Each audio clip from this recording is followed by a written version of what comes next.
Kumusta po kayo? Amen.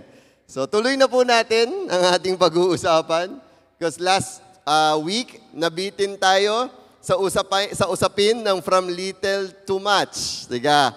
Ang naalala kong napag-usapan natin ay we need to learn to pray. Natuto ba kayo manalangin? Amen. Amen. So, sabi po sa Job 8 verse 7, ibabalik ko lang kayo para sa hindi po nakasunod na sa ating part 1. Ngayon po ay part 2 na. Ang sabi po doon ay, and though you started with little, you will end with much.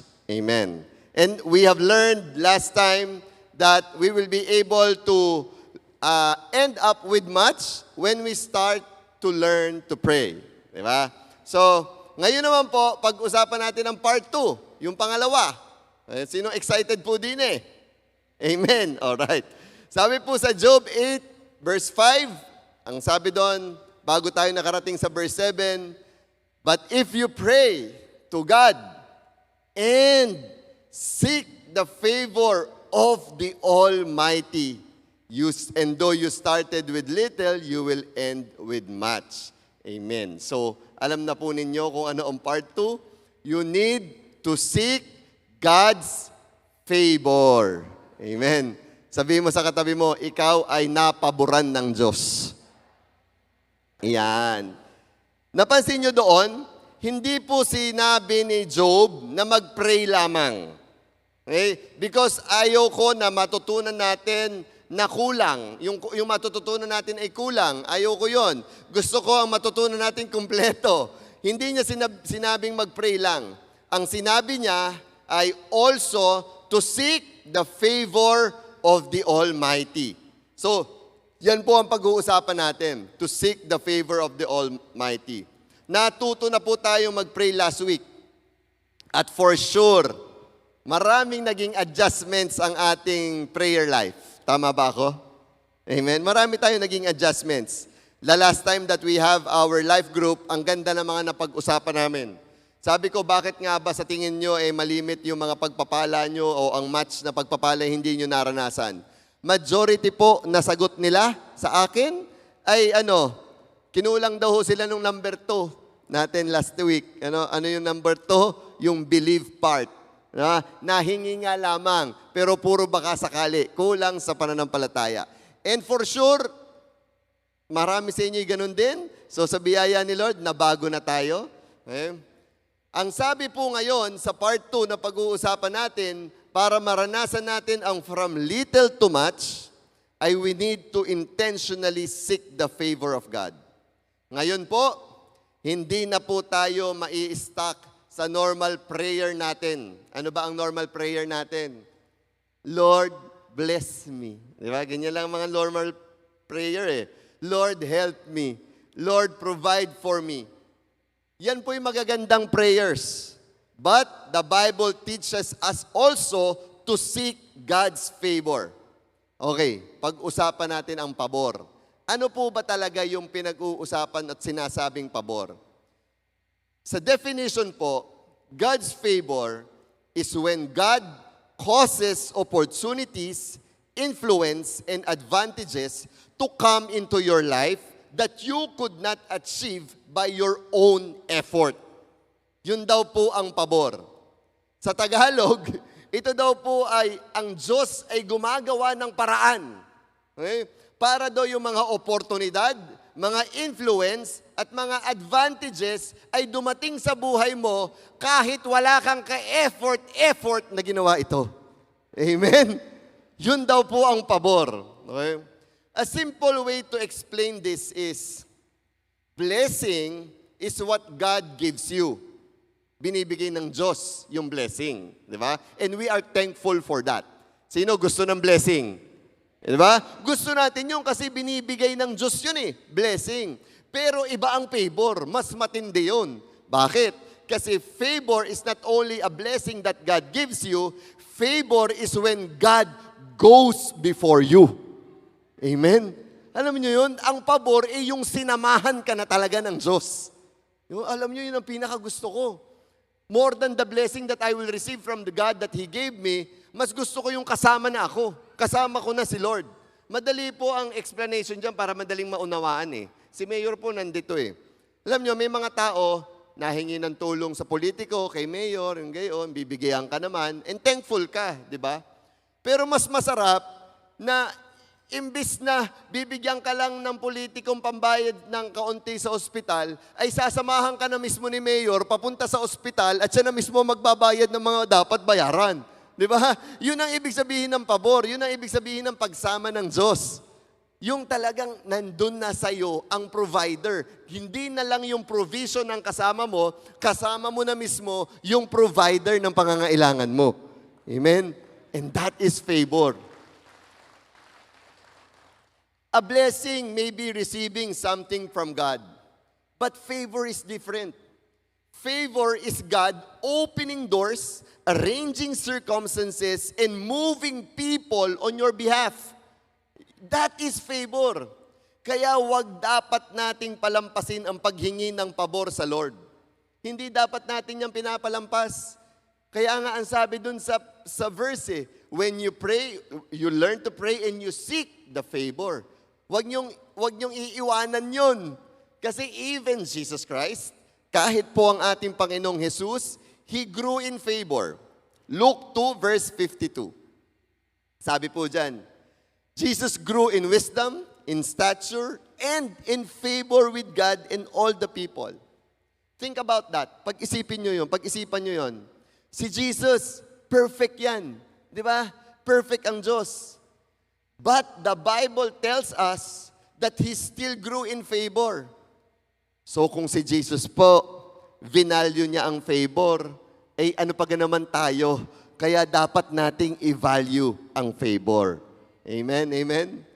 What does God's favor do? Yan ang pag-uusapan natin. Oo, pastor, alam ko hihingi ako ng pabor. Ano ba ang kayang gawin sa akin ng pabor? Okay? The best example na pwede natin pong makita kung ano ang kayang gawin ng pabor sa atin ay sa storya po ni Joseph. Si Joseph po, the dreamer. Yun si Joseph na nag-interpret ng mga dreams. Yan po sa Bible ang pag-uusapan natin. Si Joseph po ay isa po yung beloved na anak ni Jacob. Hindi naman po sila galing sa wealthy na family. They are just normal Israelites. Nung bata po siya, God gave him a dream that he will be great among all his brothers. At dahil doon, nung kinuwento niya sa kanyang mga kapatid na siya'y mas magiging dakila sa kanyang mga kapatid, naku po, nagselos ang mga kapatid. Biga nga gayon, ano? Kayo nga mga kapatid na nandito, dapat tayo maging masaya sa tagumpay ng ating mga kapatid, ha? Hindi yung dapat nakakapagselos at tingin naiinggit sa kanyang tagumpay, ha? Okay. Ganun ang nangyari kay Joseph. At dahil sa jealousy, anong nangyari kay Jacob? Imbis na nararanasan niya yung favorite siyang anak, ang ginawa ng mga kapatid, ibinenta si Joseph at ginawang slave sa Egypt. Pero alam nyo, pagka nga naman kasama mo ang Panginoon, pagka nga naman kasama mo ang pabor ng Diyos, si Joseph na itinakwil ng mga kapatid na ibinenta bilang slave, alam nyo ang nangyari? Bilang slave ng isang mayamang tao sa Egypt, si Potiphar, abay siya nakatanggap pa rin ng pabor Si Joseph ay naging personal assistant ni Potiphar. Slave pero hindi namumuhay na slave. Diba? Napaboran Pero ang problema nyo, sa buhay ni Joseph, kaya nga sabi ko sa inyo, kailangan example natin siya parehas natin Alam nyo, namumuhay na ng maayos si Joseph. Ayos na yung kanyang, kahit slave, ayos na yung posisyon ng buhay. Parang tayo, maganda naman ang yayari sa buhay Biga may problema pa rin narating. Gayon din. Ano nangyari kay Joseph? Nagustuhan ng asawa ni Potiphar. Alam nyo naman si Joseph, may takot sa Panginoon, ay di hindi pinatulan yung asawa ni Potiphar. Abay, anong ginawa ng asawa? Inakusahan na siya daw ay nire-rape o pinagsasamantalahan. Ano nangyari kay Joseph? Di kayo nakulong pa. Alam nyo yun, sa gitna ng ganda ng buhay, may problema pa rin dumadating. You understand me? Ganon minsan ang buhay Kristiyano, gagaya ng buhay ni Joseph. At pagdating sa prison, pero alam nyo, kahit masama ang pangyayari sa buhay ni Joseph, nandun pa rin ang pagsama ni Lord. Pagdating sa prison, abay nagustuhan ng warden at ginawa pang administrador ng preso. Pero nasa preso pa din. Nasa problema pa din. Alam nyo, God's favor is with Joseph. Nandoon ang pagsama ni Lord. Kaya naman, doon sa prison, ano nangyari? Na-interpret niya ang dream nung nakakulong na baker at cupbearer ng hari. At eventually, yung hari nangailangan ng interpreter at naalala nung dalawa si Joseph. At si Joseph ay nakarating doon and the rest is history. Yun po ang istorya ni Joseph. Anong history? Siya na po ang naging pinakamataas na tao sa Egypt, pangalawa sa hari. Di ba? Favor goes to those people na pinaburan ng Diyos. Amen? Sige, palakpakan natin si Lord. Si Joseph po, hindi siya ipinanganak sa palasyo. Anak lang siya ng isang tao na simpleng-simple sa bayan ng Israel. Nagsimula siya bilang rejected na kapatid. Naging alipin. Naging kalaunan ay sabi ko nga sa inyo, naging bilanggo. Yet, despite all of that, kitang-kita pa rin ang pabor ng Diyos sa kanyang buhay. Ang sabi sa Genesis 39 verse 2, the Lord was with Joseph. Ibig sabihin, hindi siya iniwan ng Diyos. So he succeeded in everything he did. Alam nyo, malaking pagkakamali natin, ang akala natin, ang tagumpay natin, manggagaling sa ating lakas, sa ating talino. Pero nalilimutan natin na ang tagumpay natin ay mararanasan natin pagkasama natin ang ating Panginoon. Amen? Hindi nagsimula ang success ni Joseph sa palasyo. Nagsimula ito dahil sa presensya at pabor ng Diyos sa kanya. So more than the blessing, dapat ang hinihingi natin talaga kay Lord ay ang kanyang pabor o ang kanyang pagsama. Sa buhay ni Joseph, halatang halata natin na merong pagsama si Lord. At yan po ang pag-uusapan natin. 3 bagay na kayang gawin ng pabor ng Diyos sa atin. Amen? Tayo po lahat ay manalangin. Panginoon, maraming salamat because today, you are going to teach us the 3 things favor can do to our lives. And I pray that we'll be able to understand everything and we'll be encouraged to seek your favor. In Jesus' name, amen. Amen. Ano ang kayang gawin ng pabor ng Diyos? Number 1, sa nangyari sa buhay ni Joseph, kuhanin natin. God's favor causes you to stand out. Oh, sino dito gusto mo kapansin-pansin ka? Amen? Di ba? Genesis 39 verse 3 to 4. Potiphar noticed, kita niyo yung salita? The word that was used? Potiphar noticed this and realized that the Lord was with Joseph. Diba? Alam mo, pag ang pabor ng Diyos nasa iyo, kasama mo ang Diyos, kahit sino pang tao ang nandyan sa mundong ito at nakakakita sa iyo, ikaw ang mapapansin more than others. Amen? Because God's favor is with you. This pleased Potiphar. So he soon made Joseph his personal attendant. O, di ba? Slave na, pero umangat pa rin. Si Joseph, alipin lamang. Pero somehow, nag-stand out siya sa lahat ng ibang servants. Bakit? Because favor makes people notice what God is doing in your life. Okay? Hindi siya anak ng may-ari ha, para mag-intindi ng lahat ng bagay. Wala siyang posisyon, wala siyang koneksyon, isa lang siyang alipin. Pero dahil sa favor ng Diyos, naging kakaiba siya sa paningin ni Potiphar. Alam niyo po, maraming tao ngayon, ang tinatrabaho na lamang, ang kinabibisihan na lamang, ay just trying to fit in. Alam niyo yun, nag-e-effort just to belong. Maraming ganun lalo ang kabataan. Di ba? Hindi rin kabataan, ang iba'y matatanday gayon pa rin. Namot halatang halata. Marami sa mga pag dumating galing abroad.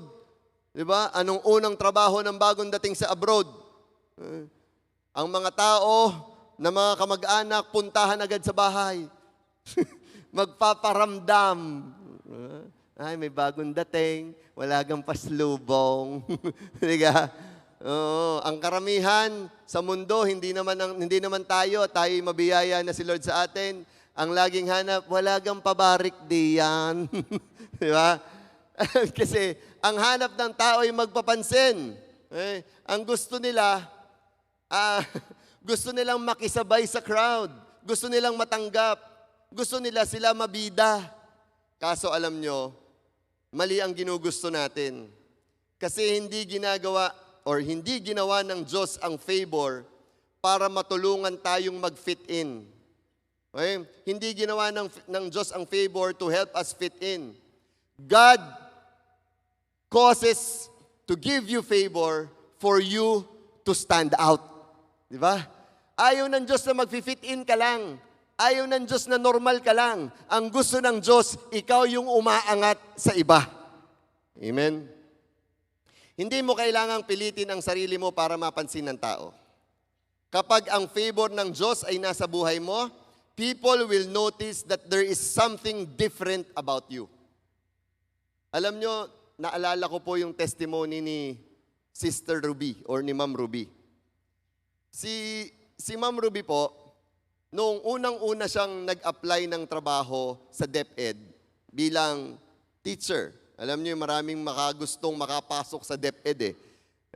Ika nga ho ng aking mga nakakausap sa bukid na nakagkakatandaan, sa mga teacher daw na nakapasok at nagtuturo sa public school, ang hanapin daw, sabi sa mga lalaki, ay hanapin mo na kahit maitim, basta may item. Oo, yun daw ang sinasabi. Naalala ko yun eh. Favor, kapag nakapasok ka sa DepEd, alam nyo, si Sister Ruby, galing siya sa fresh graduate, tapos nagtrabaho sa private school, kumuha ng experience, then nag-apply sa DepEd. Kailangan yun eh, requirements yun eh. Diba? And the starting, ang unang-unang, tama ba ako mga teachers, pag nakapasok ka sa DepEd, ang unang rank na pwedeng makuha ay Teacher 1. Tama po ba yun? Oh, wala may nagsimula na naman sa 2, di lagi na magsisimula sa 1. Okay? So, Teacher 1. So, ang ginawa po ni Ruby, nag-apply siya with everything that she had, nag-try po siyang gawin, i-comply yung mga sabing i-comply. Experience, lisensya, kumuha ng konting masteral units, hindi pa nga tapos sa masteral and everything. Pero alam nyo, pagkasama mo talaga si Lord, kapag may pabor talaga sa iyo si Lord, si Ruby po, hindi lang basta natanggap. Unang hire po niya, ang kanyang posisyon ay hindi Teacher 1. Ang kanyang posisyon ay Teacher 3. Kaagad. Imagine nyo yun. Normally po, sa ranking at sa promotion ng teachers, lagi ka magsisimula sa Teacher 1, Teacher 2, Teacher 3, Teacher 4, 5, 6, 7, o kaya from Teacher 3, tatawid ka sa sunod, magiging Master Teacher. Dalawa na po yung kanilang pwedeng promotion eh. Pero ito, kapapasok-pasok pa lang eh. Babago-bago pa lang eh. Teacher 3 agad, ano po ang tawag doon? Favor, di ba? Kaya sabihin mo sa katabi mo, gusto ko yon. Favor, di ba? Kasi nga, sabi ko nga sa inyo, favor will cause you to stand out. Di ba? Ang daming nag-apply. Ang daming, naku, sabi ko sa inyo, kausap ko po si Maring Weng, si Doc Weng Ramirez. Sabi niya, Pastor, naku po, ang pila ng ranking ng DepEd ay hindi ko alam kung ilan na. Baka mahigit pa sa 100,000 ang nakampailang teacher na nag-aantay. Sa daming nag-apply, the favor came. Diba? So, ganun po ang kayang gawin ng pabor. Balik po tayo kay Joseph. Pansinin nyo, hindi naman po napansin ni Potiphar si Joseph kasi si Joseph parang may yaman na. Hindi naman si Joseph parang nabigyan ng mataas ng posisyon agad kasi meron na siyang experience. Alam mo yun? Naibenta nga lang na slave eh. Napansin po ni Potiphar, hindi ang talento ni Joseph. Ang sabi sa verse, ang napansin ni Potiphar, the Lord was with Joseph. Okay? So yun po ang ating hahanapin. Yun ang ating iintayin at yun ang ating hihilingin sa Panginoon. Lord, samahan mo ako parati. Ang pabor mo ay nasa akin. Ibig sabihin, ang tunay na pabor po ay hindi lang tungkol sa blessings. Ang favor ay ang presensya ng Diyos na nakikita ng ibang tao sa buhay mo. May mga tao po, halatang-halataan yung pabor. Di ba? Yung pagpasok sa kwarto, ramdam mo na agad may kakaiba. May mga ganun tao eh. Yung hindi naman sila mayaman. Hindi naman sila sikat na vlogger. Kakunti naman ng followers. Hindi naman dahil mataas ang pinag-aralan nila. Hindi. Kung hindi, dahil ang mga taong iyon ay nakikitaan ng iba ng kapayapaan, ng integridad, ng excellence, ng wisdom. Yun ang tawag ng mundo. Ang taong ari kagaling, parang punong-puno ng wisdom eh. Ang taong ari kahusay. Di ba? May mga ganun eh. Ang tingin ng mundo ay ganun, excellence, galing. Yun ang tingin nila. Pero ang totoo, sa ating mga Kristiyano, kapag tayo'y nakitaan ng ganun ng ibang tao, ang tawag natin doon ay ano? Bunga ng presensya ng pabor ng Diyos. Amen? Di ba? That is what we call it. We call it favor. Kaya yung mga tao, iba ang tingin sa inyo. Gustong-gusto kayong kasama. Gustong-gusto kayong, di ba? Gustong-gusto kayong i-bless. Bakit? Because they see God's favor in you.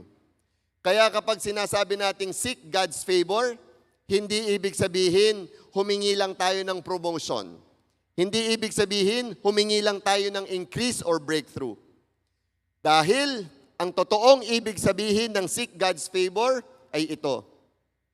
Lord, let your hand be upon my life. Ang kamay mo ay hayaan mong kumilos sa buhay ko.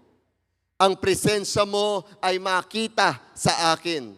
And hayaan mo na ang mga tao makita ka sa buhay ko. Yan ang hinihingi talaga natin. Kapag ang favor ng Diyos ay nasa buhay mo, hindi mo na kailangang habulin ang recognition. Because recognition will eventually find you. Amen? Hindi mo kailangang ipagsigawan kung sino ka. God will make the right people notice you at the right time. Amen? Ganito po ang nangyari kay Joseph. Hindi po siya nag-market ng sarili niya.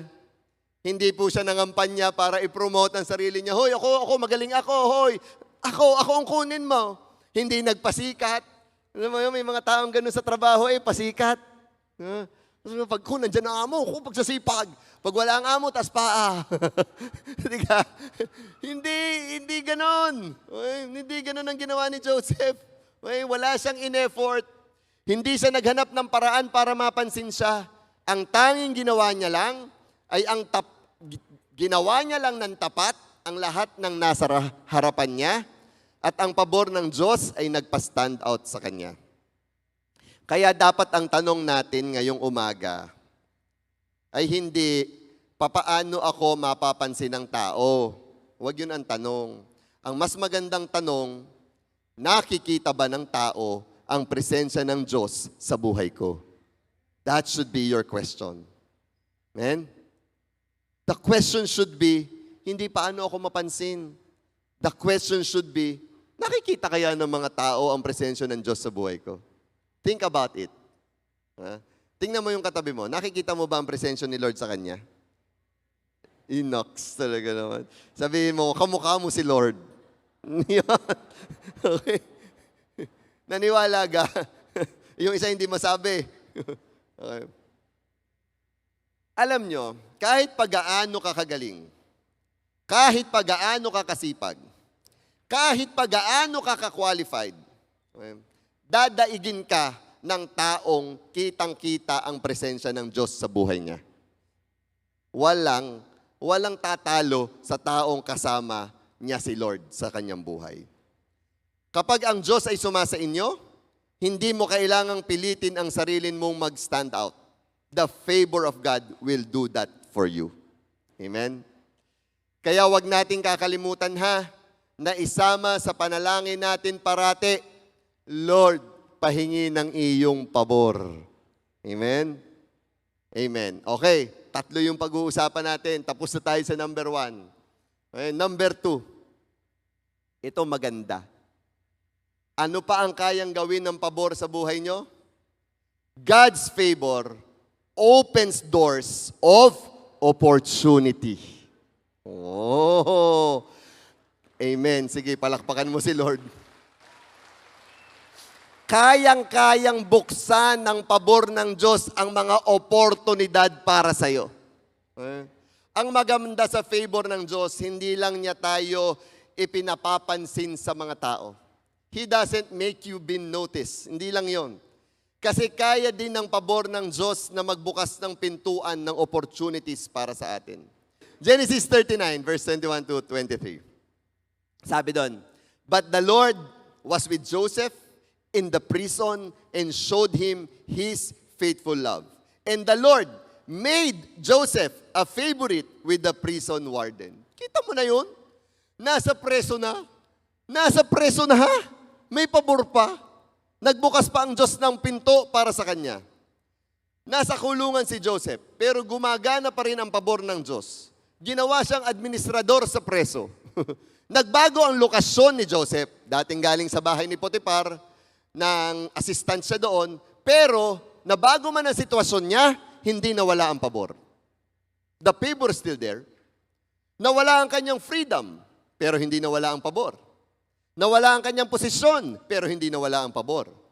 At kahit nasa prison siya, binigyan pa siya ng responsibility at leadership.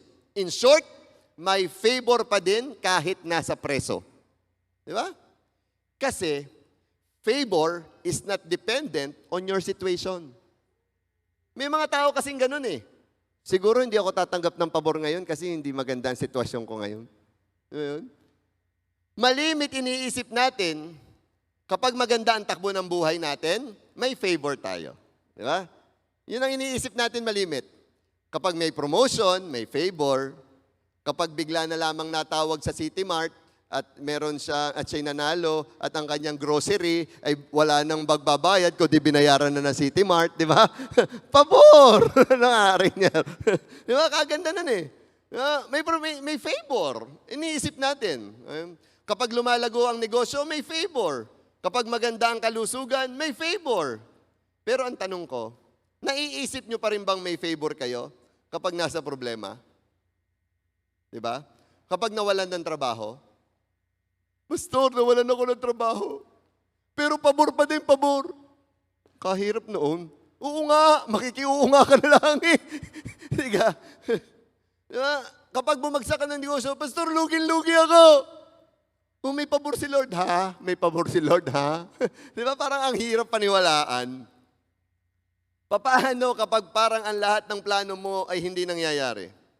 Does this mean wala na ang favor ng Diyos sa'yo? That's the question. Ano sa tingin nyo? Nawala na ba ang pabor ng Diyos kapag ganyan ang dinadaanan natin? Alam nyo? The answer is no. Because favor is not determined by where you are. Kaya nga sabi ko sa inyo kanina favor is not dependent on your situation. Why? Because favor is determined by who is with you. Amen. Kahit pa nasa gitna ka ng problema, kahit pa nasa gitna ka ng pagbagsak ng negosyo, kahit pa nawalan ka ng trabaho, huwag kang mag-alala kasi kasama mo si Lord. Amen? Di ba? Ang sabi ng Genesis 39 verse 21, but the Lord was with Joseph in the prison. Nasa gitna ng problema si Joseph, pero nandun ang Lord kasama niya. Di ba? Nasaan daw si Joseph? Nung nakakaranas siya ng pag-ibig ni Lord, nasa problema. Habang nasa kaguluhan o nasa kulungan si Joseph, kasama niya pa rin ang Diyos. At hindi sinabi ng Bible, agad-agad na sinave si Joseph ni Lord sa kulungan. In fact, kung babasahin nyo ang buong verse na yon, ang tagal niya sa kulungan. Okay? At hindi rin niya sinabi na binago agad ni Lord ang sitwasyon ni Joseph sa kulungan. May problema pa din. Nasa gitna pa rin ng problema si Joseph, nakakulong pa din. Alam nyo, minsan ganun tayo eh. Nasa gitna tayo ng problema, ang akala natin hindi kasama si Lord. Akala natin hindi kumikilo si Lord. Kasi si Joseph, habang nasa prison, halatang halata no gumagalaw ang favor ni Lord sa kanya. Mahalaga na maintindihan natin ito. In our Christian lives, mahalaga na maintindihan natin to. Hindi dahil pangit ang sitwasyon mo, ay wala ang Diyos sa'yo. Kasi, kahit nasa hindi ka magandang kalagayan ngayon, bilang Kristiyano, kayang-kaya pa rin gumalaw ng pabor kasi kasama natin si Lord. Many times, God will send favor before He sends deliverance. Padadalhan ka muna ni Lord ng mga pabor kahit nasa gitna ka ng problema bago niya i-resolba yung mismong problema. May mga ganong kilo si Lord eh. Alam mo yon, may problema ka pa rin, pero may tinatanggap ka namang favor kay Lord. Pero yung problema mo, nandun pa rin. Hindi pa natatapos, hindi pa nare-resolba. May mga ganong moment si Lord eh. God will start opening doors even before He changes all your circumstances. Magbubukas muna siya ng mga ilang pintuan bago baguhin lahat. Di ba? Ang malimit kasi sa ating mga Kristiyano, napaka-maiinipin natin. Huwag mo na tingnan yung katabi mo. Hindi mainipin yan. Okay. Maiinipin tayo.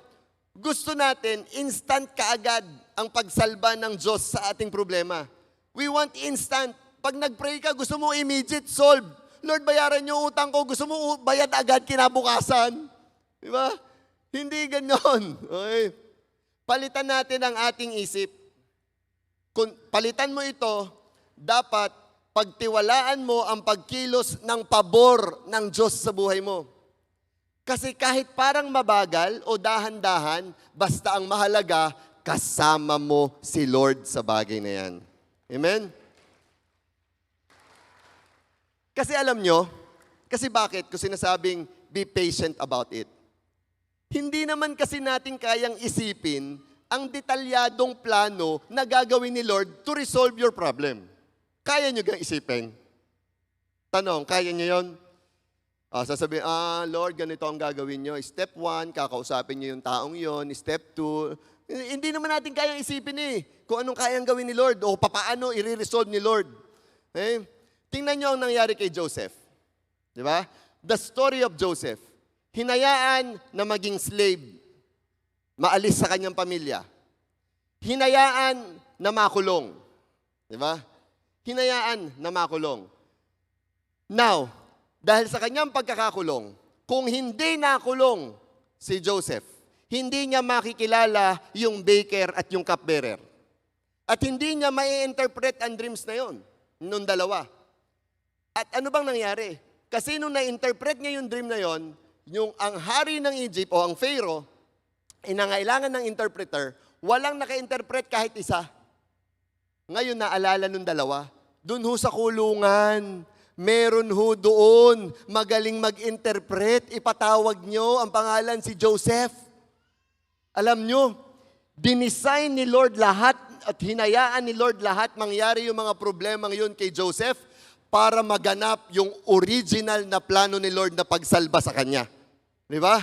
He made that happen. Pagdating sa Pharaoh, na-interpret at ang sabi ng Pharaoh, dahil na-interpret mo yan, ikaw na ang pangalawang pinakamataas dito sa bayan ko. Imagine mo yun? Sabi ko nga sa inyo, reklamo tayo ng reklamo kay Lord, but ang tagal ng resolution, hindi natin alam, sadyang pinadadaan ka muna ni Lord ng pailang-ilang pabor kasi pinaplano niya ang lahat, sineset up niya ang lahat para sa isang napakalaking pagpapala para sa iyo. Amen? Kung tutuusin, mukhang mga setback lahat yung kay Joseph na yun eh. Pero hindi. What looks like a prison to you may actually be a preparation ground from God for your breakthrough. Amen? Yun ang huwag niyong kakalimutan.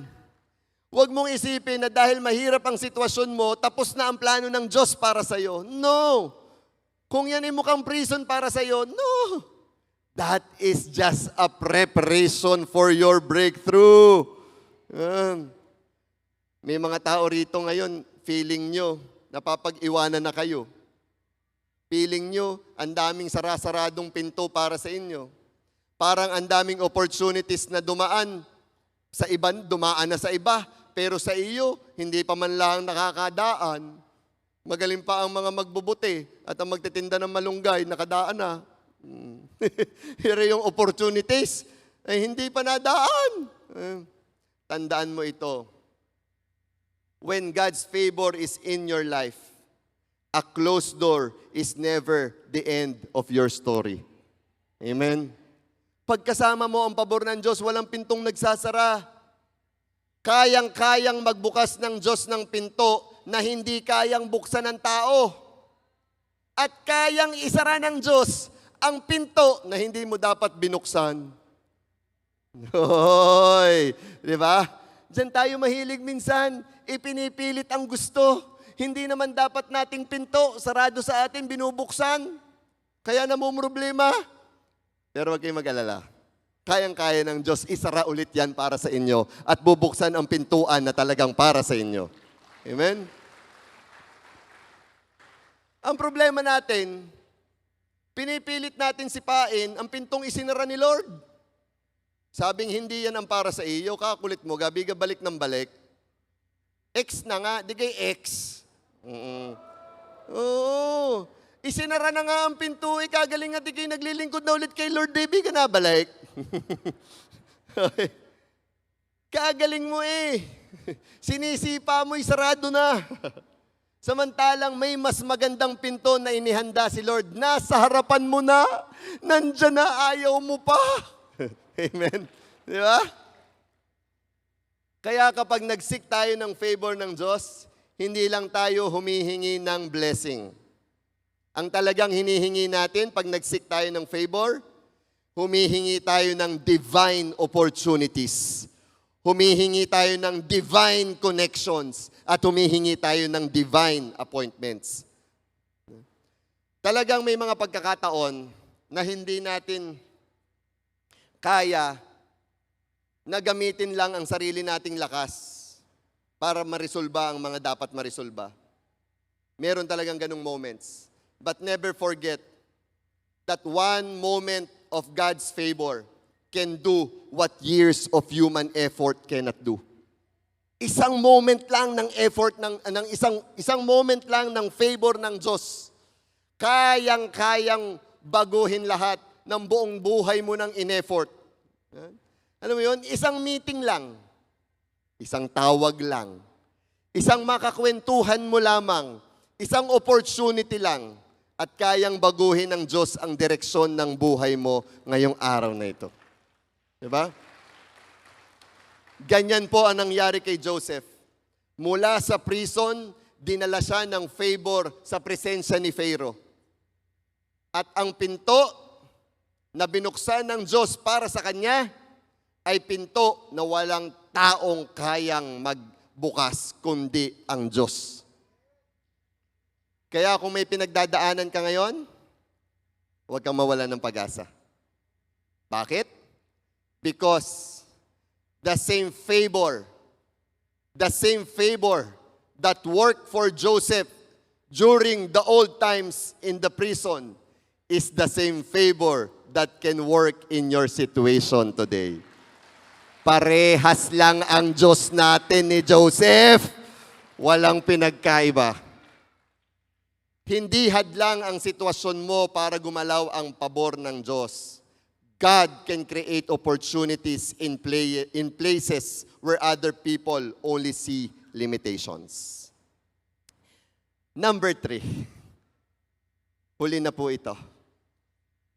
Alam nyo, hindi lang po kayo kayang iangat ng Diyos. Hindi lang po kaya tayong bigyan ng pabor ng mga oportunidad. isang bagay ang isa pang napakagandang kayang gawin ng pabor na halatang halata sa buhay ni Joseph. God's favor can promote you even beyond your qualifications. Amen?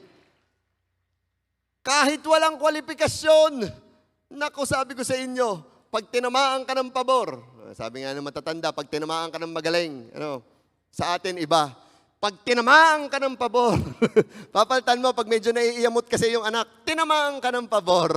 Okay? Alam nyo, hindi natatapos ang favor ng Diyos sa pag-angat sa iyo. Hindi natatapos sa pagbubukas ng pintuan. Kasi kayang-kayang gawin ng pabor na i-promote ka beyond your qualifications. Genesis 41 verse 39. Pharaoh, si Pharaoh na to, said to Joseph, "Since God has revealed the meaning of the dreams to you, I hereby put you in charge of my entire palace." Imagine mo, grabing promotion.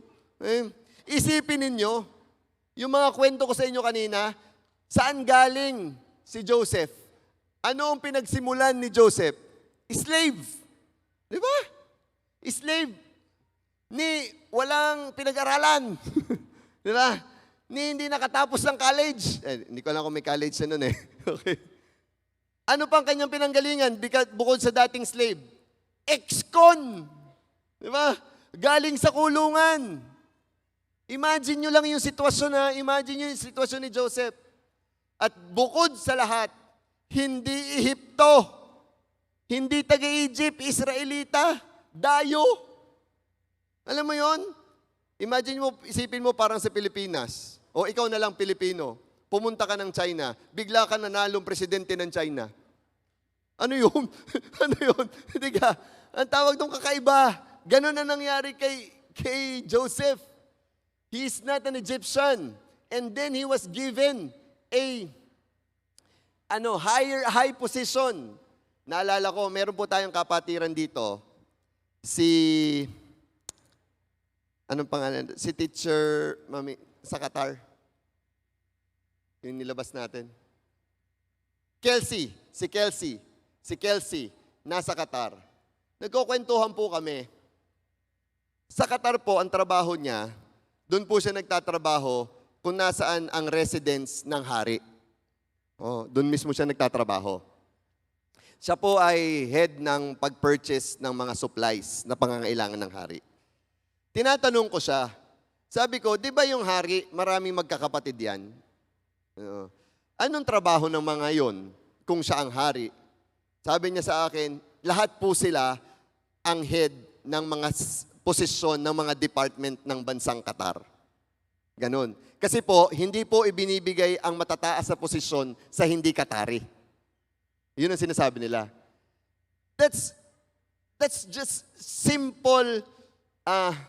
Ganon katindi ang kanilang protection sa kanilang pamumuno at sa kanilang kaharian. Kaya gusto kong maunawaan ninyo na yung natanggap na pabor ni Joseph ay talagang kakaiba. Kasi hindi sa Ehipto, pero siya ang naging pangalawa sa pinakamataas doon. Kaya ang tawag doon, pabor. Walang qualifications at all, pero doon siya iniligay. Okay? Kung qualifications lang ang pag-uusapan, hindi po dapat piliin si Joseph. Wala siyang royal blood. No royal blood. Walang political connections. Walang Egyptian education. Walang posisyon sa gobyerno para ma-promote. At humanly speaking, siya na siguro ang pinaka-least qualified dun sa kwartong yon. Pero ano nangyari? Siya ang ginawang second in command ng buong Egypt. Why? Because favor can take you where qualifications alone cannot. Di ba? Don't get me wrong. Qualifications po ay mahalaga. Sa mga batang nandito at sa mga nagtatrabaho nandito, dapat kayong mag-aral. Dapat kayong magsipag. Dapat kayong maghanda. Dapat kayong mag-improve. Hindi pwedeng ganyan-ganyan na lang. At dapat mong gawin ang iyong best kapag nandyan ka.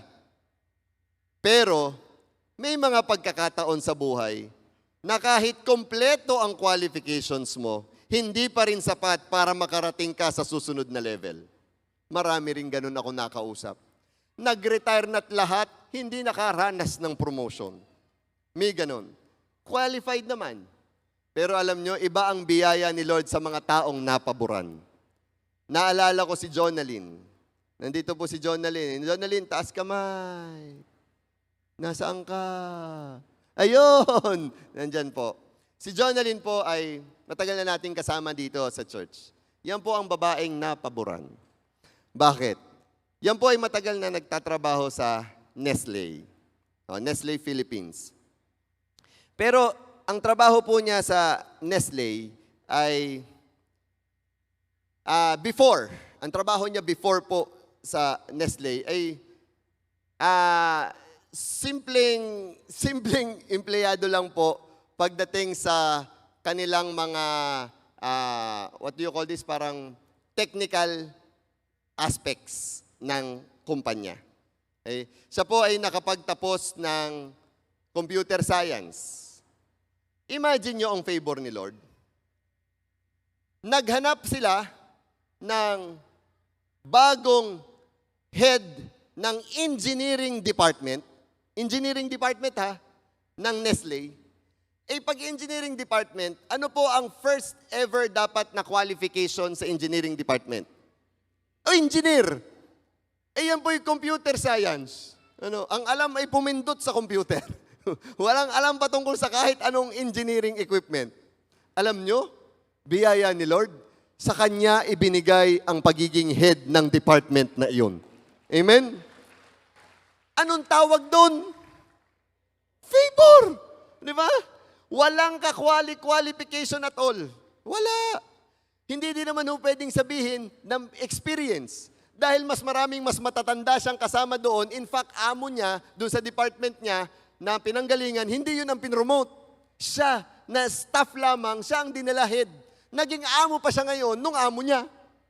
Sabi ko, kakaibang pangyayaring iyan, Jonalyn.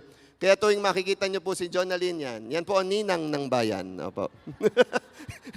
Okay. Bless po yan. Hindi ko nasasabihin yung isa pa at baka maraming mamasko sa iyo, Jonalyn. Okay.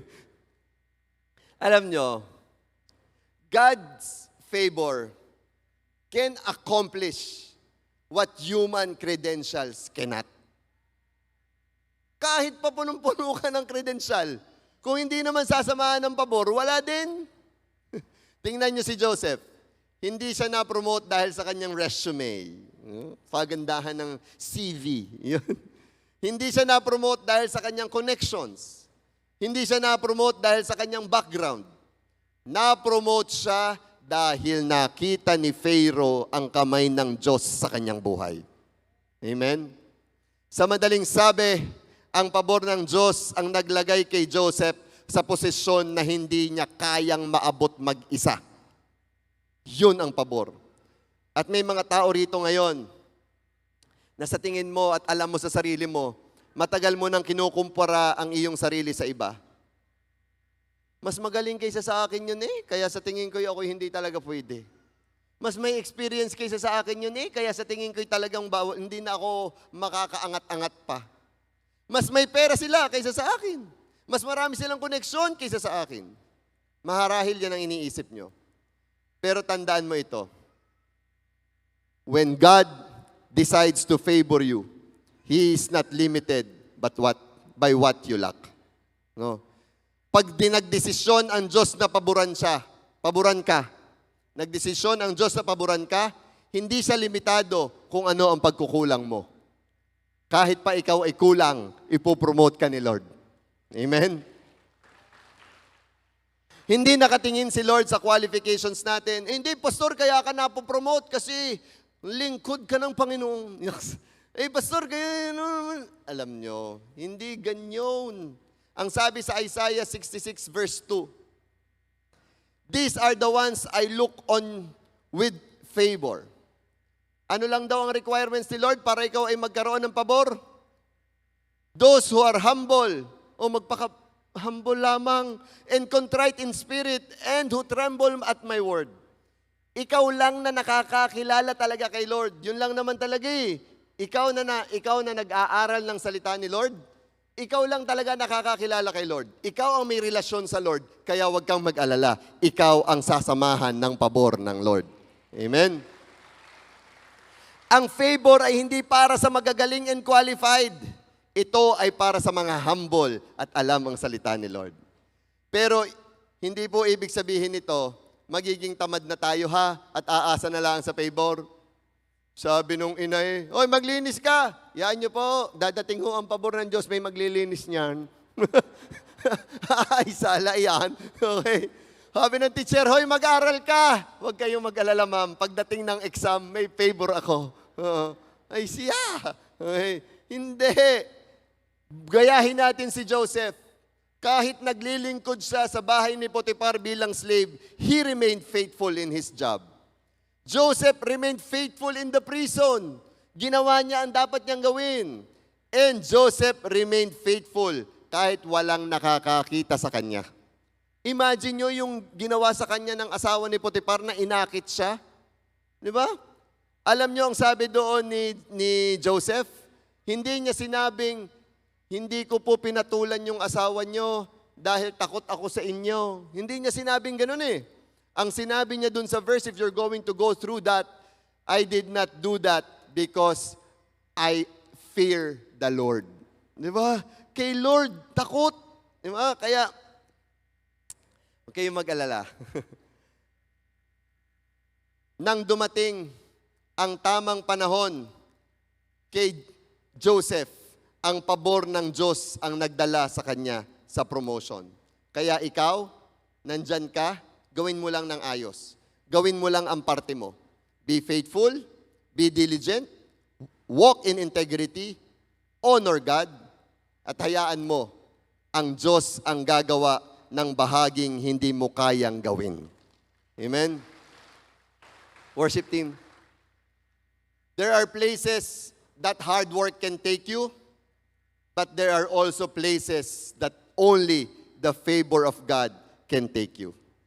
At kapag ang Diyos ang nag-promote sa iyo, huwag mong kakalimutan, walang tao ang makakapigil ng plano niyang iyon sa buhay mo. Amen? Kaya, kung babalikan po natin ang buhay ni Joseph, makikita natin talaga ang tatlong bagay na kayang gawin ng pabor sa atin. A reminder, God's favor causes you to stand out.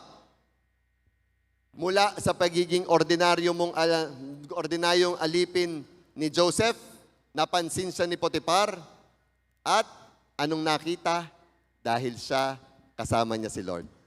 Kaya huwag kang mag-alala, mapapansin ka. Diba? Mapapansin ka. God's favor opens doors of opportunity. Diba? Si Joseph, kahit nasa prison, napaboran. Ikaw, kahit nasa problema, huwag kang mag-alala. Mapapaboran ka pa rin. Amen? Amen? And God's favor can promote you beyond your qualification. Huwag mong isiping kulang ka. Dahil kasama mo si Lord, sapat ang lahat sa iyo. Amen? Can we all stand up?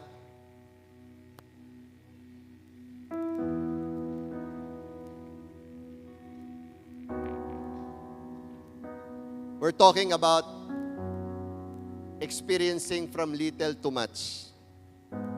Gusto ko kayong tanungin ngayon, ilan po sa atin ngayon ang may pangarap na hindi pa natutupad? Diba? Ilan sa inyo may mga pintong matagal na gustong-gusto mong mabuksan para sa iyo?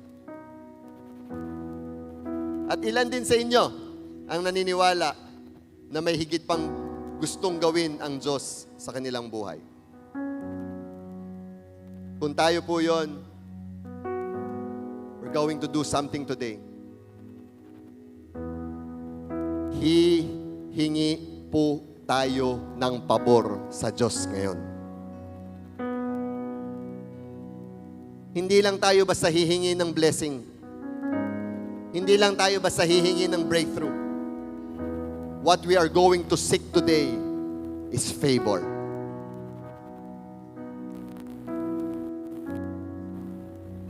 we're going to pray to God. Mananalangin tayo. At ikaw mismo, kakausapin mo si Lord. Hihingin mo ang pabor na kagaya ng naranasan ni Joseph.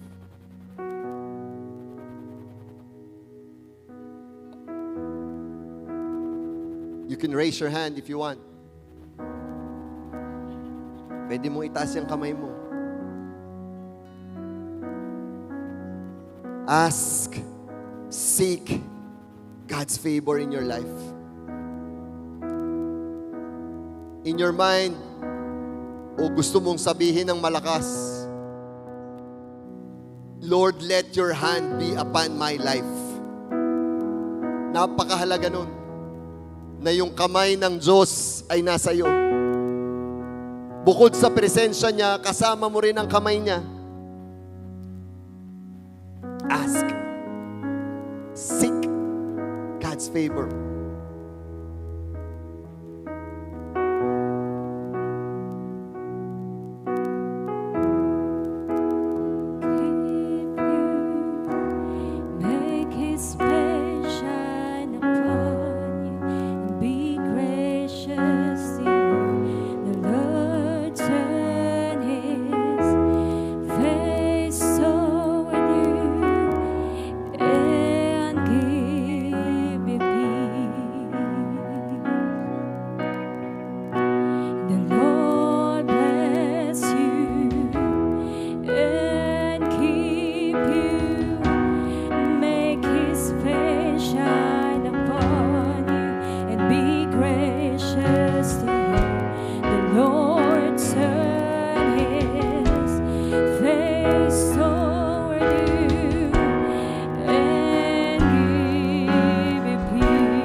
God's favor. Say amen to God's favor.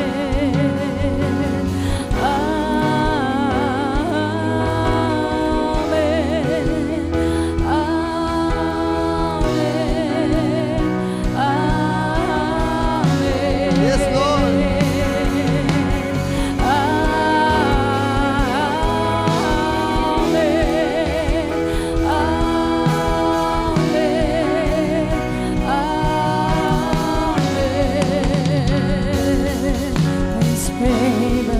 Be upon you and 1,000 generations, and your family, and your children, and the children, and the children. May His favor be upon you and 1,000 generations, and your family, and your children, and the children. Lord, ang pabor mo, sabi mo kanina, ay nagbubukas ng mga pintuan na nakasara. Lord, a lot of us here right now are asking for those doors to be open for us. Ang pabor mo, kayang gawin yun eh. Kaya Lord, humihingi kami sa inyo right now. These people are asking you right now, open those doors. Open those doors of opportunities to come to our lives right now. Kailangan namin yun, Lord. Kailangan namin yun, Lord.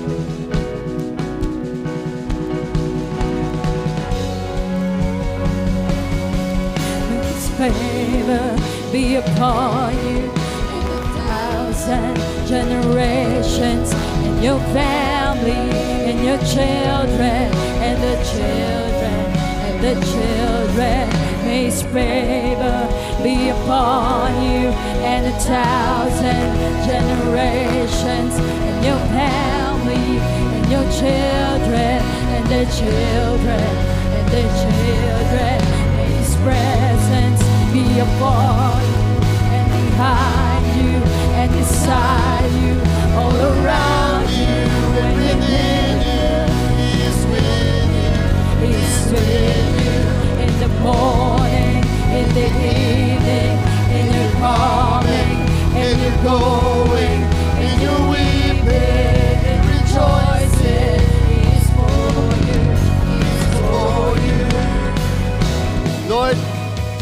we know that you are for us. We know that you are for us. Kaya Lord, ang dalangin ko po, lahat po kaming nandito at maging ang mga nanonood ay makakaranas ng iyong pabor sa aming buhay. In Jesus' name, amen and amen.